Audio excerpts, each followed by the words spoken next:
بسم اللہ الرحمن الرحیم۔ السلام علیکم ناظرین، آپ دیکھ رہے ہیں پی سی ورلڈ نیوز۔ میں Ghulam Dastgir programme Sunday talk کے ساتھ میرے ساتھ موجود ہیں سینئر صحافی تجزیہ کار قمر زمان برڈ۔ سر کیسے ہیں آپ؟ ٹھیک ہیں الحمدللہ۔ سر، حکومت اور اپوزیشن کی جو محاذ رائے شروع ہو گئی ہے اور اس میں وفاقی وزراء اور اپوزیشن لیڈرز کی جو ایک دوسرے پر لفظی گولہ باری ہے، اس کے کیا نتائج نکلیں گے؟ دیکھیں جی، نتائج اگر آپ ماضی کی ملکی سیاسی تاریخ کا اگر آپ جائزہ لیں تو اس طرح کی لفظی گولہ باری جب شروع ہوتی ہے تو اس میں تمام اداروں کو رگیدا جاتا ہے، ایک دوسرے پر الزام تراشی کی جاتی ہے، اندر کھاتے جو ہے وہ ڈیلیں کرنے کی کوشش کی جاتی ہے مختلف اداروں کے ساتھ۔ تو وہ کھیل اب بڑی تیزی سے پاکستان میں بھی شروع ہو چکا ہے۔ اس میں آپ دیکھیں کہ شیخ رشید صاحب کا بڑا سخت بیان آ رہا ہے۔ ان کا واضح طور پر انہوں نے کہا ہے کہ حکومت کے سر پر جس کا ہاتھ ہے وہ ہاتھ اپوزیشن کے سر پر نہیں جا سکتا، لیکن اس کے گلے تک ضرور جائے گا۔ تو اسی سے آپ اندازہ کر سکتے ہیں کہ اتنی سخت بیان جو ہے شیخ رشید صاحب کی طرف سے جو دیا جا رہا ہے تو اس کے کیا نتائج سامنے آ سکتے ہیں، کیا رزلٹ سامنے آ سکتا ہے۔ دوسری طرف شہباز گل صاحب بھی اور فواد چودھری صاحب بھی، وہ بھی نواز شریف کو وطن واپسی پر جیل یاترا کے اندیا سنا رہے ہیں۔ ان کا یہ بھی کہنا ہے کہ یہ کسی کی غلط فہمی ہے کہ عمران خان جو ہے وہ استعفیٰ دیں گے، حکومت چھوڑیں گے، کیونکہ حالیہ دنوں میں جو کابینہ کے اجلاس کی جو اندرونی کہانی، پارلیمانی کمیٹی کے اجلاس کی اندرونی کہانی سامنے آئی تھی، اس میں پرویز خٹک صاحب کچھ ناراض ہوئے تھے اور ان کی جو ہے وہ وزیر اعظم عمران خان کے ساتھ کچھ طلب کلامی بھی ہوئی ہے۔ تو اسی تناظر میں یہ گفتگو ہے جو ہے فواد چودھری صاحب جو ہیں وہ کہہ رہے ہیں کہ یہ کسی بھی شخص کو یہ غلط فہمی نہیں رہنا چاہیے کہ عمران خان حکومت چھوڑ دیں گے، استعفیٰ دے دیں گے۔ تو جو تمام اس کو صورتحال جو ہے اس میں اگر دیکھا جائے تو مولانا فضل الرحمان بھی جو ہے وہ اس حوالے سے اب لانگ مارچ کا وہ دے چکے ہیں کہ 23 مارچ کو اسلام آباد کی طرف لانگ مارچ ہوگا۔ تو حکومتی جو عہدیدار ہیں، وزراء ہیں، ان کا یہ کہنا ہے کہ جی یہ لانگ مارچ ہو یا شارٹ مارچ ہو یا لانگ مارچ ہو تو یہ کامیاب نہیں ہوگا۔ حکومت جو ہے وہ نہ صرف اپنی میعاد پوری کرے گی بلکہ اگلے آئندہ 5 سال کے لیے بھی حکومت آئے گی۔ لیکن اگر دوسری طرف یہ دیکھا جائے تو پارلیمنٹ کے اندر اور باہر اب قبل از وقت الیکشن کی بازگشت جو ہے وہ سنائی دے رہی ہے۔ مولانا فضل الرحمان جو ہے وہ ابھی جو ہے اس حوالے سے حتمی تحریک چلانے کے حوالے سے تاریخ نہیں دے رہے، کیونکہ ان کو بھی پتہ ہے کہ پی ڈی ایم کو ابھی وہ مضبوطی پہلے جیسی نہیں رہی جو اس کے آغاز میں تھی۔ 23 مارچ کو انہوں نے لانگ مارچ کا اعلان کیا ہوا۔ اس حوالے سے جو پی ڈی ایم کے جو جے یو آئی فے کے رہنما عبدالغفور حیدری ہیں تو وہ واضح طور پر وہ یہ کہہ چکے ہیں، اعتراف بھی کر چکے ہیں کہ اگر وہ پارلیمنٹ کے اندر تحریک عدم اعتماد لاتے ہیں تو وہ کامیاب نہیں ہوگی، کیونکہ پی ڈی ایم کے پاس عدم اعتماد کے لیے نمبرز پورے نہیں ہیں۔ لیکن اس کے ساتھ ساتھ ایک بڑی وہ زومینی بات بھی کہتے ہیں عبدالغفور حیدری صاحب کہ لانگ مارچ جو اسلام آباد کی طرف اعلان کیا گیا ہے اس کا رخ راولپنڈی کی طرف بھی ہو سکتا ہے۔ تو اب یہ راولپنڈی کا لفظ جو ہے یہ بڑا زومینی ہے، استعمال کیا گیا ہے کہ پارلیمنٹ یا ایوان وزیر اعظم یا بنی گالہ کے الفاظ استعمال کرنے کے بعد اب پی ڈی ایم کے رہنما جو ہے اب وہ اعلان راولپنڈی کا لفظ استعمال کر رہے ہیں۔ راولپنڈی میں شیخ رشید بھی رہتے ہیں، راولپنڈی میں اور بھی ادارے ہیں۔ تو یہ چیز جو ہے مولانا عبدالغفور حیدری کی، تو یہ کچھ خطرے کی گھنٹی بجا رہی ہے کہ حالات کسی اور طرف نہ نکل جائیں، کیونکہ اگر یہ دیکھا جائے کہ جیسے ہی سابق وزیر اعظم نواز شریف ان کے ویزے کی میعاد بھی ختم ہو رہی ہے، پاسپورٹ بھی ختم ہو رہا ہے، اس کی تاریخ بھی، تو ظاہری بات ہے کہ اب حکومت پاکستان نے برطانیہ کے ساتھ جو ایک معاہدہ کیا ہوا ہے کہ عدالت سے سزا یافتہ مجرم کی حوالگی کے حوالے سے، تو اس کے بعد جب اندر کھاتے جو ڈیل جو سنائی دے رہی ہیں جو باتیں کہ شہباز شریف نے یہ بھی یقین دہانی کرائی ہے کہ وہ شہباز شریف، نواز شریف، مریم نواز اور حمزہ شہباز کو بیرون ملک جانے کی اجازت دے دیں تو وہ ملکی سیاست سے دستبردار ہو جائیں گے، شاہد خاقان عباسی جو ہے مسلم لیگ نون کو سنبھالیں گے۔ تو یہ تمام چیزیں بھی ہمیں دیکھنی ہوں گی اس کے ساتھ ساتھ کہ یہ جو لفظی گولہ باری ہو رہی ہے آپس میں یہ کہاں تک لے جائے گی۔ لیکن اگر تھوڑا سا ہم حقائق کو دیکھیں، گراؤنڈ ریالٹیز کو دیکھیں تو اس میں آپ کو یہ واضح طور پر نظر آئے گا کہ دیکھیں اپوزیشن کتنے بلند باغ دعوے کر رہی تھی کہ کسی طور پر بھی منی بجٹ منظور نہیں ہونے دیں گے پارلیمنٹ میں، لیکن جب باری آئی پاس ہونے کی، منظور ہونے کی، تو وہ ایسے منظور ہو گیا چٹکی بجاتے ہی۔ تو وہاں اپوزیشن کہاں گئی؟ تو آپ اسی سے اندازہ لگا لیں کہ اپوزیشن صرف اور صرف اس وقت وہ چاہے پیپلز پارٹی کی جو قیادت ہے، چاہے مسلم لیگ نون کی قیادت ہے، چاہے JUI فضل الرحمان گروپ کی قیادت ہے، تو یہ تمام کے تمام جو مرکزی جماعتیں ہیں ان کی قیادت اس وقت صرف اور صرف حکومت کے ساتھ اور مقتدر اداروں کے ساتھ ڈیل کرنے کے لیے جو ہے وہ بیک گراؤنڈ پالیسی اختیار کی ہوئے ہے، NRO لینے کے پیچھے بھاگ رہی ہے۔ تو یہ میں نہیں سمجھتا کہ یہ جو لفظی گولہ باری ہو رہی ہے یہ حکومت کو کوئی بڑا نقصان پہنچائے گی۔ نقصان پہنچائے گی تو حکومت کی اپنی پالیسیاں اس کو نقصان پہنچائیں گی، ادروائز اپوزیشن میں PDM میں اتنا دم خم نہیں ہے کہ وہ عمران خان کی حکومت کو گرا سکے، کیونکہ عمران خان کی حکومت کے سر پر جس کا بھی ہاتھ ہے، وہ جو نام لیے جا رہے ہیں اپوزیشن کی طرف سے، شیخ رشید کی طرف سے، تو وہ ہاتھ بہت مضبوطی سے جمع ہوا ہے سر پر، وہ ابھی سر سے ہاتھ نہیں اٹھنے والا۔ اچھا بٹ صاحب اس میں شریف فیملی کا کیا مستقبل ہوگا؟ دیکھیں جی، شریف فیملی کا مستقبل جیسا کہ میں نے آپ کو یہ ابھی بتایا ہے کہ مسلم لیگ نون کے جو بڑے ہیں، خاص طور پر شہباز شریف اس وقت جو ہے وہ بیک ڈور چینل سے مقتدر اداروں کے ساتھ ڈیل کرنے میں مصروف ہیں۔ وہ اخباری بیانات ہوں یا ان کی کوئی میڈیا کانفرنس ہو یا کوئی پارٹی اجلاس ہوں، ان میں تو وہ بہت بمباری کرتے ہیں حکومت پر، عمران خان پر، اس کی پالیسیوں پر بہت سخت تنقید کرتے ہیں، لیکن دوسری طرف وہ خود جو ہے وہ ڈیل کرنے کی جو ہے وہ مختلف آپشنز دے رہے ہیں۔ جیسے کہ ابھی میں نے یہ بتایا ہے آپ کو کہ 4 جو نون لیگ کے پیارے ہیں بڑے، ان کو ڈیل کے تحت ملک سے باہر بھیجنے کی آفر کی جا رہی ہے، ریکویسٹ کی جا رہی ہے، ان کے ترلے منتیں کی جا رہی ہیں اس وقت باقاعدہ۔ تو یہ چیز جو ہے وہ آپ دیکھ سکتے ہیں کہ مسلم لیگ نون کا کیا مستقبل ہوگا۔ آپ یہ نہ پوچھیں کہ شریف فیملی کا مستقبل کیا ہوگا۔ دیکھیں، شریف فیملی نے ہمیشہ ہر دور میں یہ ڈیل ہی کی ہے، وہ چاہے دباؤ ڈال کر کرے یا وہ ہاتھ جوڑ کر کرے۔ تو اس وقت اس کی پوزیشن جو ہے شریف فیملی کی وہ ہاتھ جوڑنے والی ہو چکی ہے، اور ہاتھ باقاعدہ جوڑے جا چکے ہیں، جوڑے جا رہے ہیں۔ اسی لیے جو ہے وہ بعض اداروں پر جو ہے نون لیگ کی گولہ باری بند ہوگی۔ اب صرف ہدف تنقید جو ہے وہ صرف اور صرف عمران خان ہے اور PTI کی حکومت ہے۔ قمر صاحب، اس میں جیسے کہ نون لیگ نے پوری ملک میں جو ہے وہ ریلیز کی جو نکالنے کا اعلان کر دیا ہے، آج فیصلہ آباد میں بھی ایک اہم ریلی نکالی گئی ان کے رہنما کی طرف سے۔ اس بارے میں کیا کہیں کہ اس میں کوئی ڈیل کے نظر آتے ہیں آثار؟ دیکھیں جی، ڈیل ہو رہی ہے، وہی تو میں عرض کر رہا ہوں کہ ڈیل ہو رہی ہے۔ دوسرا یہ ہے کہ ملک بھر میں وہ ریلیوں کا اعلان نہیں کیا۔ وہ جو فیصلہ آباد میں سابق وزیر مملکت عابد شیر علی کے والد چودھری شیر علی کی قیادت، چونکہ آپ دیکھیں آگے بلدیاتی الیکشن کے حوالے سے بھی عدلیہ جو ہے وہ سخت نوٹس لے رہی ہے کہ فوری طور پر پنجاب میں بلدیاتی الیکشن کروائے جائیں، تو وہ چودھری شیر علی جو ہیں وہ صرف اور صرف اپنی سیاسی حیثیت اور اپنے جو ورکرز ہیں ان کو گرمانے کے لیے اور اپنی سیاسی حیثیت دوبارہ بحال کرنے کے لیے وہ یہ ریلیاں نکال رہے ہیں۔ ادروائز مہنگائی کے خلاف ان کا کوئی تعلق نہیں ہے ریلی کا، یا وہ حکومت کے خلاف کوئی نہیں ہے، وہ صرف اور صرف مقاصد ہیں، وہ اپنی پاور شو کر رہے ہیں کہ بلدیاتی انتخابات آ رہے ہیں تو ریلیاں نکال کے اپنے جو ورکران کو ساتھ جوڑا جائے۔ کیونکہ اس وقت دیکھیں کہ پنجاب میں اگر فیصلہ آباد کی بات کی جائے تو فیصلہ آباد میں رانا ثناء اللہ جو مسلم لیگ نون پنجاب کے صدر بھی ہیں، MNA بھی ہیں، سابق صوبائی وزیر قانون بھی ہیں، اس وقت پورا ہولڈ ہے ان کا مکمل ہولڈ ہے، اور وہی جو ہے اس وقت اس پوزیشن میں ہے کہ بلدیاتی الیکشن میں امیدوار جو ہیں وہ ان کو ٹکٹ جاری کریں گے۔ چودھری شیر علی اس وقت کسی پوزیشن میں نہیں ہے، کیونکہ آنے والے وقت میں نواز شریف کا پتہ کٹ جائے گا، تو نواز شریف کی وجہ سے چودھری شیر علی کی کچھ بنی ہوئی ہے، اور جب نواز شریف جو ہے وہ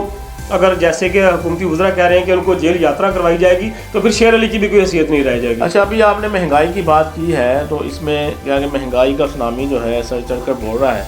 اور پیٹرول پھر مہنگا کر دیا گیا ہے، اور عام آدمی کا جو گھریلو بجٹ ہے بری طرح متاثر ہو چکا ہے۔ اس بارے میں کیا کہیں گے آپ؟ دیکھیں جی، یہ تو جب سے یہ موجودہ حکومت آئی ہے، ریاست مدینہ کا نام لے کر ریاست مدینہ کے الٹ اقدامات یہاں پر مسلسل کیے جا رہے ہیں۔ خاص طور پر عوام کو ریلیف دینے کی بجائے ان کو مسلسل تکلیف دی جا رہی ہے۔ ابھی آپ دیکھیں کہ ایک طرف تو ہر چیز مہنگی کی جا رہی ہے، بازاروں میں، مارکیٹوں میں ہر چیز کے نرخ جو ہیں وہ 10 سے 50 گنا زائد ہو چکے ہیں۔ تو ان حالات میں عام آدمی کا گھریلو بجٹ انتہائی بری طرح متاثر ہو چکا ہے۔ خاص طور پر تنخواہ دار طبقہ جو ہے وہ انتہائی اس وقت قابل رحم حالات سے گزر رہا ہے۔ آپ یہ دیکھیں، اور اوپر سے کیا کر رہے ہیں، اوپر سے یہ کر رہے ہیں کہ سبسڈی کے نام پر کبھی کچھ کیا جا رہا ہے، کبھی کوئی ڈرامہ کھیلا جا رہا ہے۔ 1000 روپے کا پھر حالیہ دنوں میں احساس بازار بنا کر وہاں پر عوام کو مفت جو ہے گرم ملبوسات اور جوتے دیے جا رہے ہیں، تو بھئی آپ وہی چیزیں اگر ان کے مارکیٹ میں ریٹ کم کریں تو لوگوں کی قوت خرید میں ہو تو وہاں خریدیں. آپ بجائے اس کے کہ عوام کی عزت نفس جو ہے وہ بحال کریں، آپ ان کی عزت نفس مجروح کر کے ان کو ہاتھ پھیلانے والا بنا رہے ہیں. آپ ان کو اس چیز کا عادی بنا رہے ہیں کہ جگہ جگہ پہ بازار لگائے جائیں، جگہ جگہ پہ سٹال لگائے جائیں، جہاں جا کر آپ عوام وہاں پر بھیک مانگے حکومت سے کہ ان کو آٹا دیا جائے، ان کو روٹی دی جائے، ان کو دال دی جائے، ان کو جوتے دیے جائیں، کپڑے دیے جائیں. یعنی کہ آپ اسی سے اندازہ کر لیں کہ حکومت کی گرفت جو ہے وہ مہنگائی مافیا پر کس قدر ہے کہ عوام کو حکومت جو ہے وہ مفت کپڑے، مفت ملبوسات اور جوتے دینے کی طرف آ رہی ہے، بجائے اس کے کہ ان کے مارکیٹوں میں ریٹ کم کروائے جائیں. آپ یہی دیکھیں کہ یہی صورتحال جو ہے روس میں تھی کہ عوام جو ہے وہ اسی طرح ان کو سٹالز پر جا کر حکومت کی طرف سے جو سبسڈائز لگائے گئے تھے وہاں پر مفت جو ہے وہ اشیاء دینے کی طرف راغب کیا گیا تھا، بجائے اس کے کہ مہنگائی مافیا پر قابو پایا جائے، اس کو کنٹرول کیا جائے، اس کو نس ڈالی جائے، نکیل ڈالی جائے. تو یہ صورتحال انتہائی خراب جا رہی ہے. پیٹرول کی بات آپ کر رہے ہیں، پیٹرول مہنگا ہو گیا ہے تو آپ دیکھیں 147 روپے 83 پیسے فی لیٹر پیٹرول ہو چکا ہے، جبکہ اگر ڈیزل ہے تو وہ 144 روپے 62 پیسے اس کی قیمت ہو چکی ہے. اور آنے والے دنوں میں مجھے نہیں لگتا کہ حکومت جو ہے وہ پیٹرولیم مصنوعات کی قیمتیں کم کرے گی، بلکہ یہ مجھے شک پڑ رہا ہے کہ آپ 15 دن کے بعد یہ 150 روپے تک پیٹرولیم مصنوعات کی قیمتیں جائیں گی. اسی طرح آپ دیکھیں کہ اگر گھی اور کوکنگ آئل کی بات کی جائے تو وہ 9 روپے فی لیٹر جو ہے وہ اس کا پیکٹ مہنگا ہو چکا ہے. آٹا 2 روپے سے 4 روپے تک مہنگا کر دیا گیا ہے. اس سے پہلے بات اگر ہم کرتے ہیں بجلی کی کرتے ہیں یا گندم کی بات کرتے ہیں تو اس کے آلریڈی ریٹ جو ہے وہ منی بجٹ آئے جا رہے ہیں مسلسل، اور گندم اور بجلی جو ہے مسلسل مہنگی ہوتی جا رہی ہے. تو عام آدمی کہاں جائے گا؟ عام آدمی کی تنخواہ جو ہے یا اس کی آمدن جو ہے وہ وہیں پر جو ہے وہ کھڑی ہے، لیکن مہنگائی جو ہے وہ کئی گنا تک بڑھ چکی ہے. آپ دیکھیں کہ اسی مہنگائی کی وجہ سے، اسی غربت اور افلاس بڑھنے کی وجہ سے پورے ملک میں خودکشی کے واقعات میں اضافہ ہو رہا ہے. آئے روز خبریں آتی ہیں کہ جی گھر کے اخراجات پورے نہ ہونے پر، گھریلو انہی مسائل پر، غربت کے باعث لوگ خودکشی کر رہے ہیں. تو مجھے حیرانی یہ ہو رہی ہے کہ وزیر اعلیٰ عثمان بزدار اور وزیر اعظم اور پی ٹی آئی کی حکومت جو ہے وہ کیوں اس طرف جو ہے وہ سنجیدگی کے ساتھ توجہ نہیں کر رہے، کہ کیا وہ اس وقت کا انتظار کر رہے ہیں کہ لوگ مہنگائی اور غربت سے تنگ آ کر وزیر اعلیٰ ہاؤس کے باہر اور ایوان وزیر اعظم کے باہر یا بنی گالہ کے باہر جا کر خودکشیاں کریں گے، وہاں جا کر خود سوزی کریں گے تو حکومت کو احساس ہوگا کہ مہنگائی بڑھ چکی ہے. مجھے تو یہ لگ رہا ہے، اپوزیشن خاص طور پر یہ کہہ رہی ہے کہ وزیر اعظم کے جو مشیر ہیں، وزیر ہیں، وہ ان کو دھوکہ دے رہے ہیں، ان کو حقائق سے بے خبر رکھ رہے ہیں. اور آپ دیکھیں کہ زرعی آلات، پاکستان ایک زرعی ملک ہے اور اس ملک میں زرعی خود کفالت حاصل کرنے کے لیے بجائے اس کے کہ حکومت کسانوں کو، کاشتکاروں کو، زمینداروں کو زرعی مداخل جو ہیں جن میں ان کے زرعی آلات بھی آتے ہیں، ان کے بیج بھی ہیں، پانی بھی ہے، اس کے ساتھ کھاد بھی ہے، زرعی سپرے بھی ہے، تو وہ چیزیں بجائے سستی دینے کے، ایک تو ان کو وہ جعلی چیزیں مل رہی ہیں اور اوپر سے ان کی بلیک مارکیٹنگ میں فروخت ہو رہی ہے. تو یہ چیزیں کنٹرول نہیں ہوں گی تو مہنگائی دن بدن بڑھتی رہے گی. جی بالکل، مہنگائی کی صورتحال تو دن بدن خراب ہوتی جا رہی ہے. جی ناظرین، ملتے ہیں چھوٹے سے بریک کے بعد.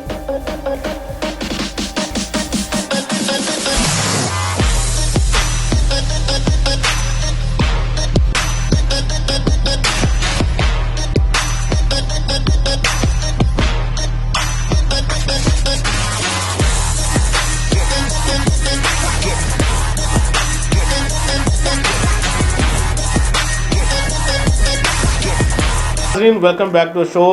قمر صاحب، کرونا پھیلاؤ کے روکنے کے لیے نئی پابندیاں جو ہیں وہ عائد کی جا رہی ہیں. ایک دن میں 4586 مریض اور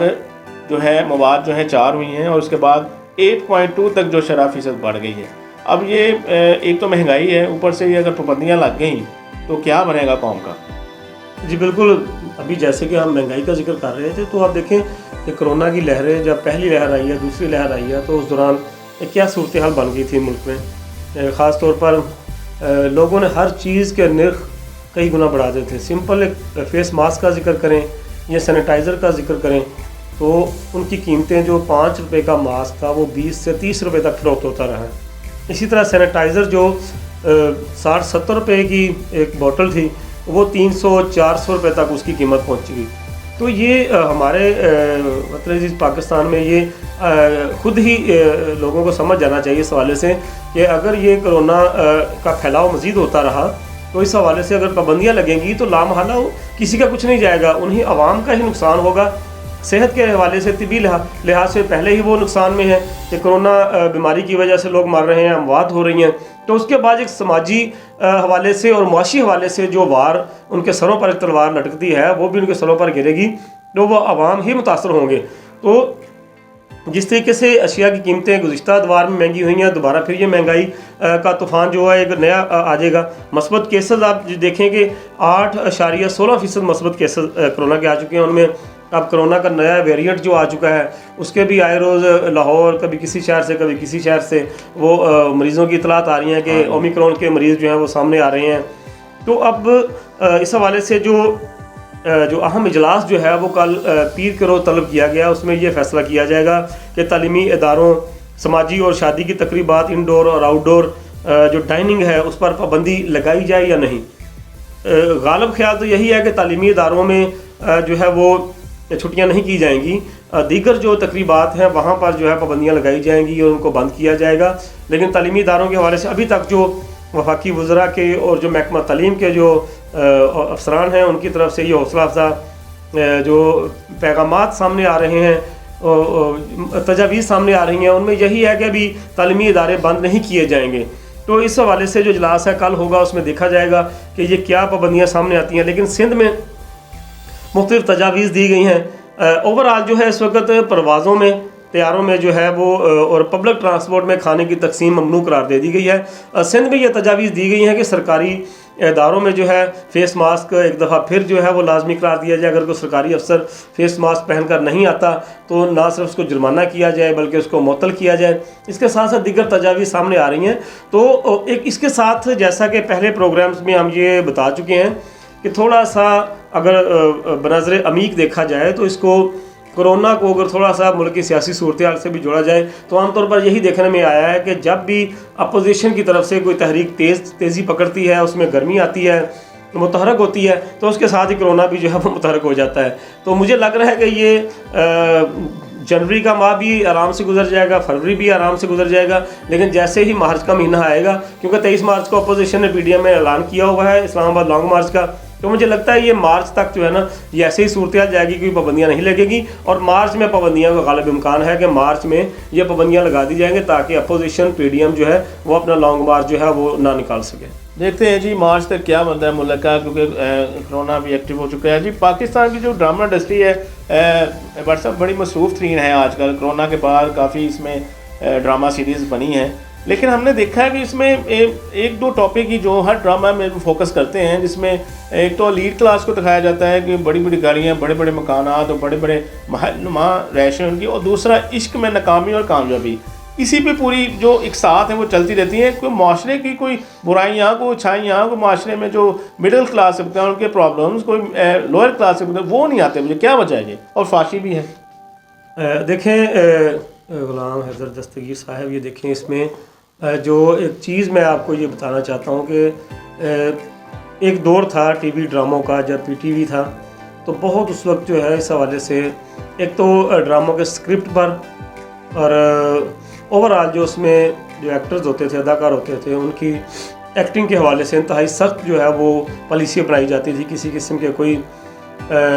لغو یا بیہودہ یا قابل اعتراض یا اخلاق سے گری ہوئی بات نہ ہو، کوئی حرکت نہ ہو۔ تو لیکن اب صورتحال جو ہے وہ انتہائی دیگرگوں ہو چکی ہے، انتہائی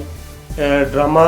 انڈسٹری جو ہے وہ اس صورتحال پر چلے گی جیسا کہ آپ نے ابھی بیان کیا ہے۔ تو واقعی یہ افسوسناک مقام ہے کہ ان میں انتہائی جو ہے بہت سے، ایک تو ان کا اسکرپٹ جو ہوتے ہیں ان میں جملے بازی ایسی ہوتی ہے جو قابل اعتراض قسم کی ہوتی ہے، کچھ سین ایسے ہوتے ہیں، ان کا اسکرپٹ ایسا ہوتا ہے کہ کوئی فیملی، اب ڈرامے کا نام نہیں ان کو دیا جا سکتا، وہ فیملی کے ساتھ بیٹھ کر کوئی لوگ جو ہے وہ نہیں دیکھ سکتے۔ پہلی بات تو یہ ہے۔ تو دوسرا یہ ہے کہ ان ڈراموں میں اب جو غالب اکثریت ہے جو ڈراموں کی، ان میں دینی اقدار کا فروغ کا خیال نہیں رکھا جا رہا، ان میں حب الوطنی کا خیال نہیں رکھا جا رہا، بلکہ انتہائی لچر پن اور گھٹیا پن آ چکا ہے، انتہائی جو ہے گھٹیا قسم کی جملے بازی ان ڈراموں میں ہوتی ہے، جس کی وجہ سے دیکھیں کوئی بھی